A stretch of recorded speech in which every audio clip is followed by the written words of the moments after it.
Zprávy z Akundy. Dobrý den, vítejte u pravidelné každodenní reakce z Rádia Akunda. Hlásí se vám váš oblíbený DJ a moderátor, Mr. Smrťák. V dnešním vysílání se můžete těšit na spoustu novinek z Akundy a hlavně na naše 3 úžasné hosty. Jsou to lidé, kteří dokázali na Akundu opět poslat dlouho zapomenuté světlo slávy. Je to skupina lidí Real Horror, Katalina, Skendermuž a Ox. Takže vítejte tady u nás v rádiu. Jak se máte? Máme se velice konstruktivně, dnes jsme se psali a zveřejnili již 2 příběhy z lesa Akunda, který je naším domovem a na který jsme, jak se jistě může zdát a jak je také jistě pravdivé, velmi hrdí. Tak to rád slyším. Mohu se zeptat, co vás inspirovalo k tomu, abyste přiznali, že jste občany tohoto zakletého místečka?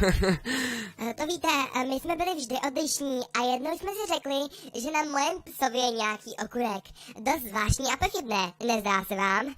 Každopádně jsem lol pes. Aha, a má k tomu říct něco i váš jediný mužský člen Skendermuž? Zajisté znáte toto akundské přísloví. Kdo rád pracuje, usekne si prst. Kdo ale neusne, umře skrz naskrz. To je asi jediné, co bych chtěl říct. To víte, rád mluvím v hádánkách, velice hádavě. Všimli jsme si. Také bych se vás chtěl zeptat na server, na kterém píšete. piste.povidky.cz. Jak se cítíte v takzvané domovině začínajících literárních psanců? Cítíme se velmi dobře. Lidé nám sice nevěří, že jsou příběhy autentické, ale to nevadí. Na to jsme přece zvyklí, že, mistře Smrťáku? Samozřejmě, Katalino, na to my z Akundy opravdu zvyklí jsme. Každopádně, jak vidím, Ox tady sedí v koutě a nic neříká. Nechcete se k tomu také vyjádřit? Jako vždy řeknu jen jediné přísloví. Jablíčko, jablíčko, pověz mi maličko, avetko, zhebneš lol. Tak to přece v Akundě funguje, nebo ne? To rozhodně ano. Bohužel už se nám krátí čas a vy se asi budete muset rozloučit. Je ještě něco, co byste chtěli vzkázat našim úžasným věrným posluchačům a vašim fanouškům? No tak rozhodně buďte silní a nedávejte najevo žádnou slabost.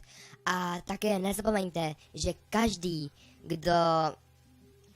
No, Skendermane, dopověz to za mě. Zajisté, má milovaná kolegyně. Kdo zaváhá, skončí na smetišti dějin. To znamená věčné zapomenutí.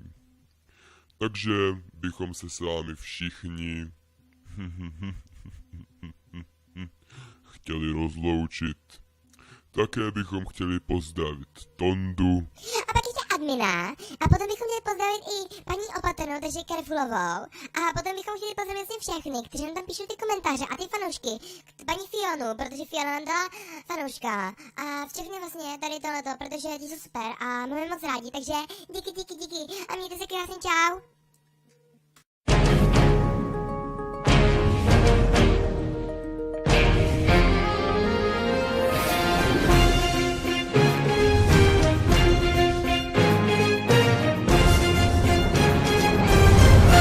Čas na info. Zdravím vás zase já, Mr. Smrťák, tentokrát u událostí z Akundy. První zpráva nebude veselá. Ztratil se totiž jeden občan z lesa Akunda. Hank visel kousek od azyla v Akundě, někde vlevo. Pokud ho někdo viděl, nebo alespoň ještě ví, že bude, dejte nám vědět na telefonní číslo 666 420 3332. Díky. Další zprávy. Vstup do pekel je opět otevřen pro veřejnost. Vládní soudce Richard Gunderschwitz prozradil novelu zákona o památkách a artefaktech. Proto bylo peklo znovu otevřeno pro veřejnost. Pro více informací se podívejte na internetové stránky pekla www.peklo.cz. Další zprávy. S podzimní sezónou přicházejí i nevítaní hosté, supy. Okousávají nám obyvatele. Ale nebojte, je to přirozený proces.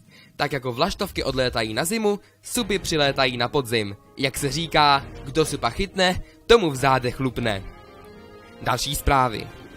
Již 5 let se mluví o znovu zprovoznění akunského azyla. Dnes se parlament bavil o této nevídané události a vypadá to slibně. Komplex byl používán do roku 10 a proto je velice moderně zařízen, zejména renesančně. K tomuto tématu se můžete vyjádřit i vy v anketě na stránkách akunské-radio.cz.